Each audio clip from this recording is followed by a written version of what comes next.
In today's video, I'm going to teach you how to make a profit and loss statement in FreshBooks. We'll start right from the FreshBooks homepage.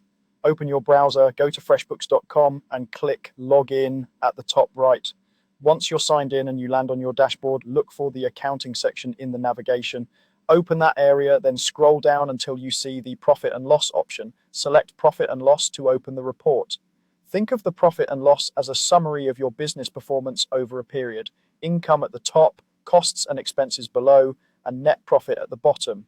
If the page opens with a summary, simply scroll down to see the full breakdown of your revenue and expenses along with the totals. At the top, you'll find quick views you can switch between, such as this year, last quarter, this year versus last year, and a percent of income view. Use these to change the perspective of the report with a single click. For more control, use the filters to tailor the report.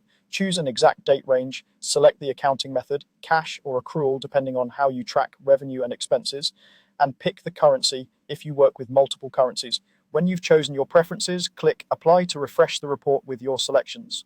To adjust how the report is displayed, click Settings. Here you can toggle on Breakdown Totals to expand categories into finer details, and compare totals to line up figures side by side for easier analysis. After turning on the options you want, click Apply to update the layout. When you're ready to share or store the results, click More Actions. From there, you can export the report for Excel if you want to do additional analysis, or choose to print or save a PDF for your files or to send to your accountant. Exporting is great for deeper spreadsheet work, while a PDF preserves the exact formatted view of the report. A couple of quick tips while you review. If numbers don't look right, double check the date range and the accounting method, as those settings can change totals significantly.